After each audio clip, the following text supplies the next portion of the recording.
వారికి ఇచ్చిన ఆ యొక్క గర్భఫలాన్ని బట్టి, బహుమానాన్ని బట్టి మరి వారు దేవుని స్తుతించడమే కాదు, మరి మనలందరినీ కూడా ఆహ్వానించి మరి స్నేహితులను, బంధువులను, రక్త సంబంధులను, మరి సంఘ బిడ్డలందరినీ కూడా మరి పిలిచి మరి యొక్క ఆనందంలో మనం కూడా వారితో కలిసి మరి పాలు పంచుకోవడం అనేది నిజంగా చాలా సంతోషకరమైన విషయం.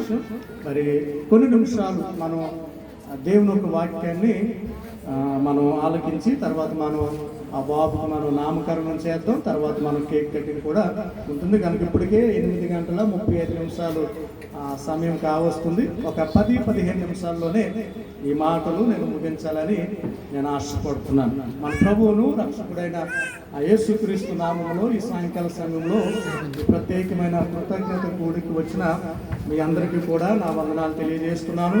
ఆ ఎమ్మాన్యుయల్ ఏజీ సంఘ బిడ్డలకి, న్యూ లైఫ్ ఏజీ సంఘ బిడ్డలకి, మరి బలరాం శాంతి తరపున వచ్చిన బంధువులకి, స్నేహితులకి, రక్త సంబంధులకి, అదేవిధంగా దైవ సేవకులందరికీ కూడా నా ప్రత్యేకమైన వందనాలు తెలియజేస్తున్నాను. హల్లెలూయా.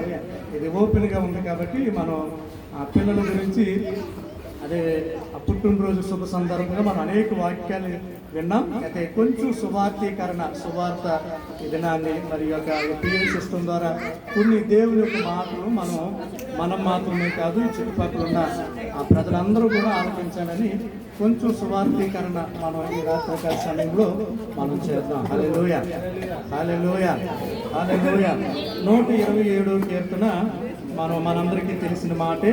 127వ కీర్తన 3వ వచనాన్ని మనం చూసుకున్నట్లయితే, కుమారులు యెహోవా అనుగ్రహించు స్వాస్థ్యము, గర్భఫలము ఆయన ఇచ్చు బహుమానమే. హల్లెలూయా, హల్లెలూయా.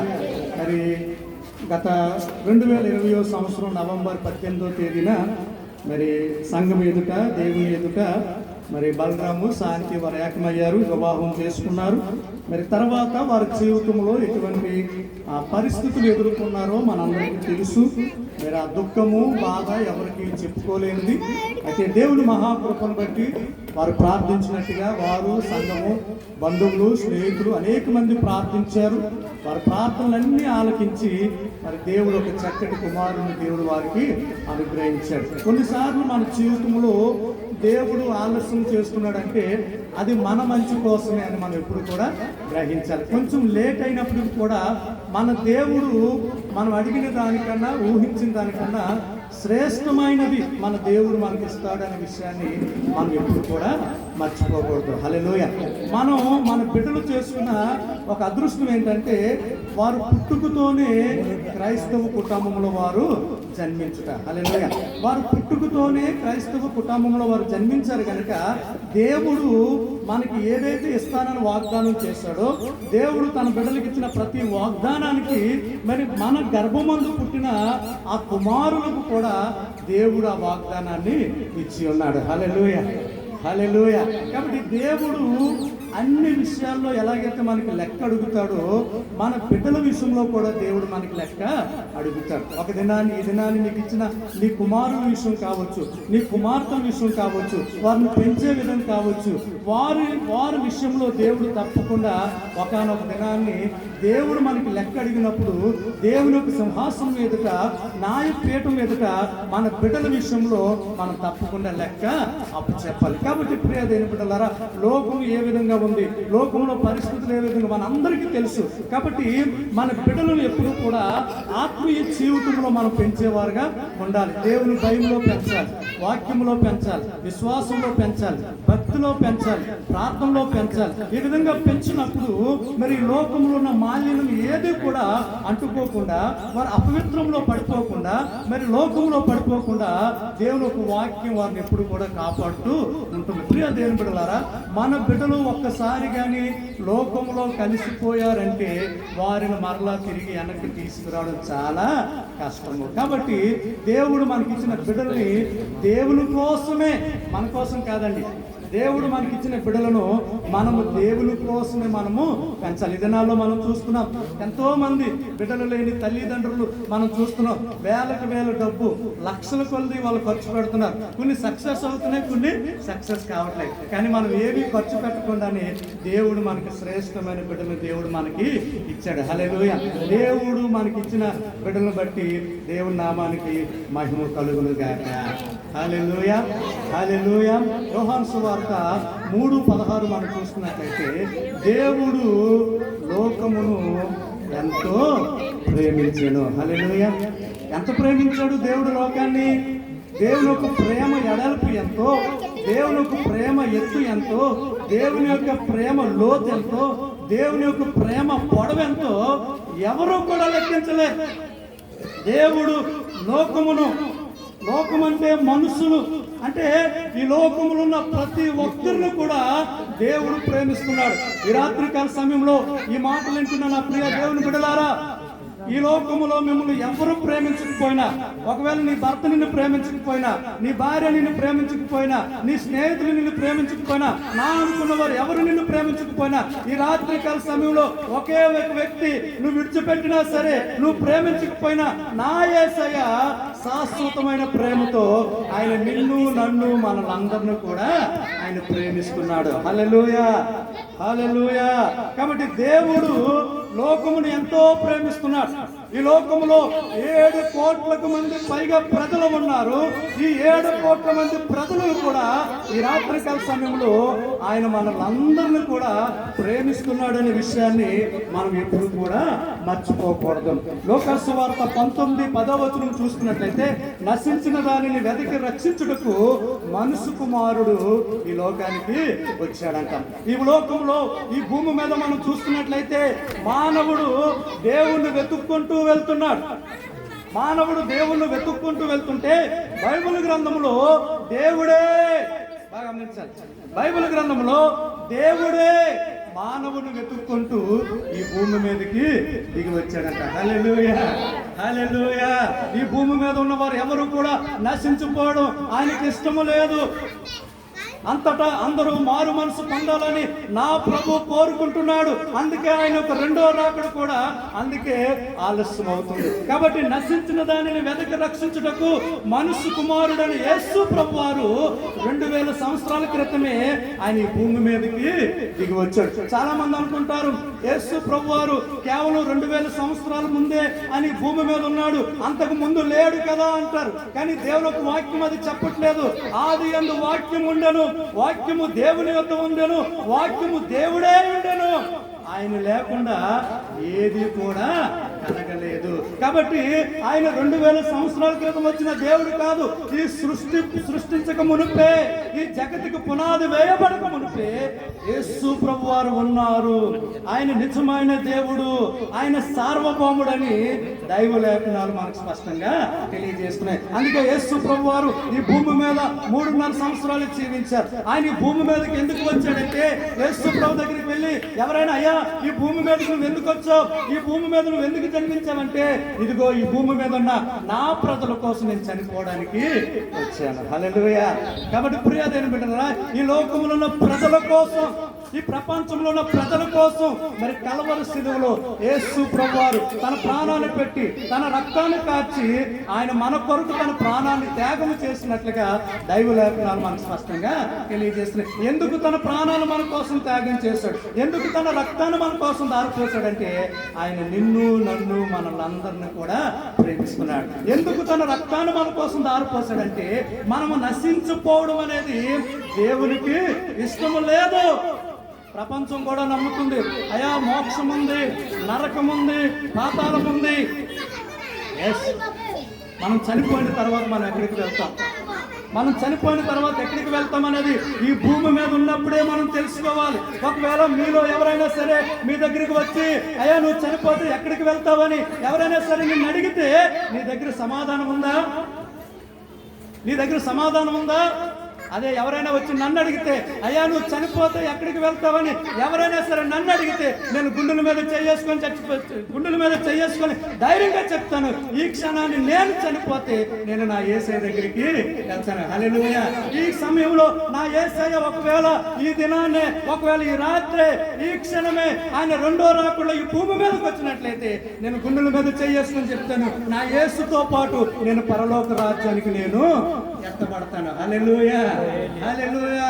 ఈ మాట నా మాటే కాదు, ప్రభువునందు విశ్వాసం ఉంచిన ప్రతి ఒక్క వ్యక్తిని కూడా ఎవరైనా సరే, అయ్యా నువ్వు చనిపోతా నువ్వు ఎక్కడికి వెళ్తావంటే ఇదే సమాధానం వారు కూడా చెప్తారు. హల్లెలూయా. కాబట్టి దేవుడు లోకమును ఎంత ప్రేమించాడంటే ఈ భూమి మీద ఉన్న వారు ఎవరూ కూడా నశించుకోవడం ఆయనకి ఇష్టం లేదు. అందుకే 1 తిమోతి పత్రిక 1వ అధ్యాయము 15వ వచనం మనం చూసుకున్నట్లయితే, ఆ పాపులను రక్షించుటకు మనుష్య కుమారుడు ఈ భూమి మీదకి దిగి వచ్చాడు, ఈ వాక్యము నమ్మదగినది. హల్లెలూయా. ఈ వాక్యము నమ్మదగినది. పాపులను రక్షించుటకు మనుష్య కుమారుడైన యేసు ప్రభువారు, దేవుని కుమారుడైన యేసు ప్రభువారు ఈ భూమి మీదకి దిగి వచ్చాడు. దేవుని వాక్యం అంటుంది, అంతటా అందరూ పాపము చేసి దేవుడు అనుగ్రహించిన మహిమను అందుకోలేకపోయారు. దేవుడు అనుగ్రహించిన మహిమను అందుకోలేకపోయారంట. ఎక్కడ చూసినా పాపమే, ఒక్కడును నీతిమంతుడు లేడు. అందుకే యేసుప్రభు అంటున్నాడు, నేను నీతిమంతులను రక్షించుటకు భూమి మీదకి రాలేదు, పాపులను రక్షించుటకు నేను భూమి మీదకి వచ్చాను. ఇదే వాక్యాన్ని పౌలు అంటున్నాడు, ఇదిగో పాపులను రక్షించుటకు మనుష్య కుమారుడు ఈ భూమి మీదకి వచ్చాడంట. హల్లెలూయా, హల్లెలూయా. ఆయన రక్తము పరిశుద్ధమైన రక్తము. హల్లెలూయా. యేసు రక్తములోని మానవుని యొక్క పాపానికి పరిహారము ఉంది. ఎందుకంటే ఆయన జన్మలో పాపము లేదు, ఆయన కర్మలో పాపము లేదు, ఆయన జీవితంలో పాపము లేదు, ఆయన మాటలో పాపము లేదు, ఆయన చూపులో మాట లేదు పాపము లేదు, ఆయన ప్రవర్తనలో పాపము లేదు. పాపము లేని వ్యక్తికే మానవుని యొక్క పాపాన్ని క్షమించే, పరిహరించే అధికారం ఉంటుంది. ఆ ఒక్క అధికారం నా యేసుకు మాత్రమే ఉందని ఈ రాత్రికాల సమయంలో నేను మీకు తెలియజేస్తున్నా. ప్రియ దేవుని బిడ్డలారా, చివరిగా మరొక మాటను చెప్పి నేను ముగించాలని ఆశపడుతున్నాను. యోహాను సువార్త 1వ అధ్యాయం 17వ వచనంలో చూసుకున్నట్లయితే, మోషే ద్వారా మనకి ధర్మశాస్త్రము వచ్చిందంట. ధర్మశాస్త్రం ఎప్పుడు వచ్చింది? నిర్గమాకాండంలో మనకి ధర్మశాస్త్రం వచ్చింది. కానీ కృప ఎప్పుడు వచ్చింది? కృప ముందు నుండి ఉంది. ఏదోని తోటలోనే కృప ఉంది, కృప ముందు వచ్చింది. తర్వాత మోషే ద్వారా ధర్మశాస్త్రం వచ్చింది. అయితే యేసు ప్రభు వారు ఈ భూమి మీదకి వచ్చినప్పుడు ఆయన ఒక్కడే రాలేదండి, ఆయనతో పాటు కృపయు సత్యమును ఆయన తీసుకొని వచ్చాడట. హల్లెలూయా. కృప అంటే మనం దేనికైతే అర్హులము కాదో, పరలోక రాజ్యానికి వెళ్ళే అర్హత మనకి లేదు, మనం దేనికైతే అర్హులము కాదో దానిని ఉచితంగా పొందుకోవడమే దేవుని యొక్క కృప. ప్రియ దేవుని బిడ్డలారా, యేసు ప్రభు వారంట ఈ భూమి మీదకి వచ్చినప్పుడు అంట కృపయు సత్యమును తీసుకొని వచ్చాడు. ఏంటి కృప? ఏంటి ఈ సత్యం? ఏంటంటే బైబిల్ గ్రంథంలో వ్యభిచారముతో పట్టబడిన ఒక స్త్రీ ఉందండి. పాత నిబంధన గ్రంథంలో ధర్మశాస్త్ర ప్రకారంగా ఆ దినాల్లో, పాత కాలంలో ఎవరైనా సరే వ్యభిచారం చేస్తూ పట్టబడితే ఆ స్త్రీను ఏం చేయాలంటే రాళ్లతో కొట్టి చంపాలి. ఆ దినాల్లో పాపము చేస్తే రాళ్లతో కొట్టి సమాజంలోకి తీసుకువచ్చి ఆ వ్యక్తిని సమాజ మధ్యంలో నిలబెట్టి ప్రతి ఒక్కరు కూడా ఆ వ్యక్తి చనిపోయేంత వరకు కూడా రాళ్ళతో కొడుతూనే ఉండాలి. ఇప్పుడు వ్యభిచారం ఒక వ్యక్తే చేస్తాడా? ఇద్దరు కలిస్తేనే వ్యభిచారం. అక్కడ స్త్రీ మాత్రమే దొరికింది, పురుషుడు బహుశా వాళ్ళకి సంబంధించిన బంధువేమో. మన వ్యక్తి కూడా మనలో మన బంధువు ఎవరైనా సరే వాడు ఎంత తప్పు చేసినా, ఎంత పనికి మాలిన పని చేసినా మనోడు కాబట్టి మనం సపోర్ట్గా వెళ్తాం. బహుశా అప్పుడు కూడా అది జరిగిందేమో. అక్కడ పురుషులను విడిచిపెట్టారు, అమాయకురాలని స్త్రీని రాళ్లతో కొట్టడానికి సిద్ధమైపోయారు. అప్పుడు యేసు ప్రభు వారు వచ్చారు. యేసు ప్రభువుకి చెప్తున్న, బోధకుడా మరి స్త్రీ ఇటువంటి పని చేసి మరి పట్టబడింది, మరి మోషే కూడా చెప్తున్నాడు కదా పాత నిబంధన గ్రంథంలో ఎవరైనా సరే ఇటువంటి పనికి మాలిన పని చేసి పట్టబడితే మరి రాళ్లతో కొట్టి చంపాలని వాక్యం తెలియజేస్తుంది కదా, మరి నువ్వేమి చెప్తావు అంటే యేసు ప్రభు వారికి ఒకే ఒక మాట చెప్పాడు, మీలో ఎవరైనా సరే పాపము చేయలేని వాడు మొదటి రాయును ఆమె మీద వెయ్యండి. మీలో ఎవరైనా సరే పాపము చేయని వాడు, పాపము లేనివాడు మొదటి రాయును ఆ స్త్రీ మీద వెయ్యండి అన్నప్పుడు ఎంతమంది అయితే రాళ్ళు పట్టుకొని ఆ స్త్రీని కొట్టాలని వచ్చారో వాళ్ళందరూ కూడా ఒక్కొక్క రాయిని అక్కడ విడిచిపెట్టి నిశ్శబ్దముగా వెళ్ళిపోయారు. అంటే అర్థం ఏంటి? అక్కడలో ఉన్న ప్రతి ఒక్కడు ఏదో ఒక సందర్భంలో, ఏదో ఒక సమయంలో ఏదో ఒక పాపము చేసిన వాడే. ఇప్పుడు యేసు ప్రభు ఆ స్త్రీ మాత్రమే ఉంటున్నారు. కృప అంటుంది క్షమించమని, సత్యం అంటుంది శిక్షించమని. ఇప్పుడు ఏం చేయాలి? కృప ఏమో క్షమించమంటుంది. ఒకవేళ ఆమెను క్షమించి వదిలేస్తే సత్యము ఊరుకోదు. సత్యం అంటుంది ఆమె తప్పు చేసింది కనుక ఆమె శిక్ష అనుభవించాల్సింది. ఇప్పుడు ఏమి చేయాలి? యేసు ప్రభు శిక్ష విధించేవాడు కాదు. ఆయన ప్రేమ కలిగిన దేవుడు, ఆయన జాలి కలిగిన దేవుడు, దయ చూపించే దేవుడు. ఇప్పుడు ఏమి చేయాలి? కృపేమో క్షమించమంటుంది, సత్యమేమో శిక్ష విధించమంటుంది. అక్కడ జరిగిన సంఘటన ఏంటంటే యేసు ప్రభు వారు ఆ స్త్రీని క్షమించాడంట. హల్లెలూయా, హల్లెలూయా. ఆ స్త్రీతో క్షమించి, అమ్మా ఇక మీదట నీ జీవితంలో ఎటువంటి పాపము చెయ్యొద్దు. ఇప్పుడు సత్యం ఏమంటుంది? శిక్ష విధించాలి. ఆమె పొందవలసిన శిక్ష, ఆమె స్థానంలో ఆ శిక్షను యేసు ప్రభు వారు అనుభవించారు. హల్లెలూయా. ఆ దినాన ఆ స్త్రీయే కాదండి, ఈ భూమి మీద మనము చేసిన పాపమునకు, మనము చేసిన ఆ మోసమునకు, మనము కూడా పాపములోనే పుట్టాము, పాపములోనే పెరిగాము, ఇప్పటికీ పాపములోనే జీవిస్తున్నాం. అయితే ప్రేమ కలిగిన దేవుడు మనల్ని కూడా క్షమించాడు. ఆ శిక్షను మన పక్షముగా, మనందరి పక్షముగా 2000 సంవత్సరాల క్రితమే మనందరి కోసం మన పాపాన్ని అంతటిని కూడా ఆయన మీద వేసుకొని కలవరి సిలువలో ఆయన మన కోసం తన ప్రాణాన్ని పెట్టాడు. హల్లెలూయా, హల్లెలూయా. యేసు ప్రభు వారు భూమి మీద ఉన్నప్పుడే ముందుగానే చెప్పాడు, ఇదిగో నేను మీ కొరకు చనిపోబోతున్నాను, నేను మీ కొరకు నా ప్రాణాన్ని పెట్టబోతున్నాను, నేను 3వ దినాన్ని మరలా తిరిగి మరణాన్ని జయించి మృత్యుంజయుడిగా నేను మరలా తిరిగి లేపబడుతున్నాను. హల్లెలూయా.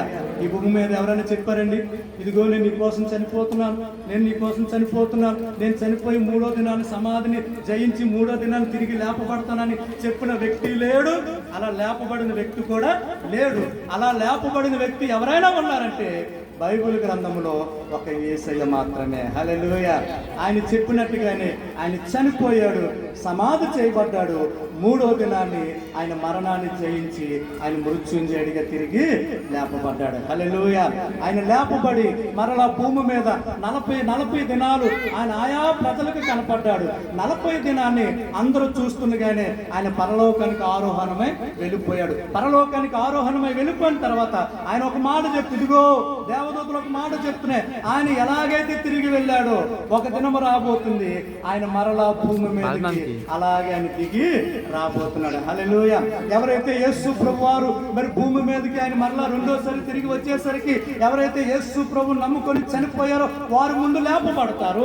అప్పటికే యేసు ప్రభు నమ్ముకొని యేసు ప్రభుని ఎవరైతే ఎమ్మడిస్తూ జీవిస్తున్నారో వారు యేసుతో పాటు పరలోక రాజ్యానికి వారు ఎత్తబడతారు. హల్లెలూయా. ఆ రాజ్యంలో ఏడుపు అంటే ఏంటో తెలియదు, ఆ రాజ్యంలో ఆకలి అంటే ఏంటో తెలియదు, ఆ రాజ్యంలో కన్నీరు అంటే ఏంటో తెలియదు, ఆ రాజ్యంలో దుఃఖం అంటే ఏంటో తెలియదు, ఆ రాజ్యంలో ఇంకా చీకటి ఉండదు. ఇంకా 24 గంటలు కూడా దేవుని యొక్క సింహాసనం మీద నిలబడి మరి ఇప్పుడు దేవదూతలు ఎలాగైతే పరిశుద్ధుడు పరిశుద్ధుడు పరిశుద్ధుడని ప్రభువును స్తుతిస్తున్నాయో ఒక దినాన్ని మనము కూడా ఎత్తబడిన మనము కూడా దేవుని యొక్క రాజ్యంలో దేవుని యొక్క సింహాసనం మీదట మనము కూడా ప్రభువుని స్తుతించబోతున్నాము, ప్రభువుని ఆరాధించబోతున్నాం. కాబట్టి ప్రియ దేవులారా, ఈ లోకములోని మానవుని యొక్క పాపాన్ని క్షమించే అధికారం ఎవరికైనా ఉందంటే అది కేవలము యేసుకు మాత్రమే ఉంది. ఎందుకు యేసుకు మాత్రమే ఉందంటే యేసు మాత్రమే మానవుల యొక్క పాపము నిమిత్తము కలవరి శిలువలో తన ప్రాణాన్ని త్యాగం చేశాడు. హల్లెలూయా. కాబట్టి ప్రియ దేవుని బిడ్డలారా, ఇంకా మీరు దేవునికి దూరంగా ఉంటున్నారా? దేవునికి రాజ్యానికి దూరంగా ఉంటున్నారా? ఇంకా కాలం ఉందలే, ఇంకా సమయం ఉందలే, ఇంకా వయసు ఉందలే అని అనుకుంటున్నారా? ప్రియ దేవుని బిడ్డలారా, నిన్నటి దినం అనేది మన జీవితంలోనికి రాదు. ఈ దినం, రేపటి దినం అనేది మన జీవితంలో ఉందో లేదో మనకు తెలియదు. ఈ దినమే శ్రేష్టమైన దినం. మానవుడు ఎప్పుడు కూడా ఎలా బ్రతకాలంటే, ఇదే నా జీవితంలో చివరి దినమేమో, ఈ రోజే నా జీవితంలో చివరి దినమేమో. ఎందుకంటే ఈ లోకంలో అన్నిటికీ గ్యారంటీ ఉంది, కానీ మానవుని యొక్క ప్రాణానికి గ్యారంటీ లేదు. కాబట్టి రేపు అనే దినము మనకుందో లేదో ఎవరు కూడా చెప్పలేరు. ఎందుకంటే మానవుని యొక్క ప్రాణము నీటి పొడక లాంటిది, మానవుని యొక్క ప్రాణము నీటి ఆవిరి లాంటిది, మానవుని యొక్క ప్రాణము గడ్డి పువ్వు లాంటిది. అంతలో కనపడి అంతలోనే మాయమైపోతుంది. కాబట్టి ప్రియ దేవుని బిడ్డలారా, ఎవరైనా సరే బైబిల్ గ్రంథంలో ఎక్కడ కూడా యేసయ్య మతాన్ని మార్చుకోమని ఎక్కడా చెప్పలేదండి. మతమును మార్చుకోమని బైబిల్ గ్రంథంలో ఎక్కడా రాయబడలేదు. నా యేసయ్య చెప్పింది ఒకే ఒక మాట, మీ మనస్సులను మార్చుకోండి. హల్లెలూయా. నేనే మార్గమును, జీవమును, సత్యమును, నా ద్వారానే తప్ప ఎవడును కూడా పరలోక రాజ్యం అంటే నా తండ్రి యొద్దకు ఎవడు కూడా ప్రవేశింపలేడు. కాబట్టి ప్రియ దేవుని బిడ్డలారా, ఈ రాత్రికాల సమయంలో మరి ఇక్కడున్న నా ప్రియ దేవుని బిడ్డలారా, నా స్నేహితులారా, నా యొక్క బంధువులారా, లేదంటే పిఎస్ సిస్టమ్ ద్వారా ఉంటున్నవారా, ఇదిగో ఒకవేళ ఈ రాత్రి దేవుడు, ఒకవేళ నువ్వు నిజంగా దేవుడిని తెలుసుకోవాలనుకుంటే, నా దేవుడు జీవం కలిగిన దేవుడు, ఈ రాత్రి నువ్వు పడుకునే ముందు, ప్రభువా నువ్వు నిజంగా దేవుడు అయితే, నువ్వే నిజమైన దేవుడు అయితే, ఈ రాత్రి నాతో మాట్లాడు ప్రభు అని ఒక చిన్న ప్రార్థన నువ్వు చేసుకున్నట్లయితే, ఈ రాత్రి నా దేవుడు జీవం కలిగిన దేవుడు కాబట్టి తప్పకుండా ఈ రాత్రి నా దేవుడు నిన్ను దర్శించును గాక. ఆమేన్. దేవుడి మాట ఆశీర్వదించి దీవించును గాక. ఆమేన్.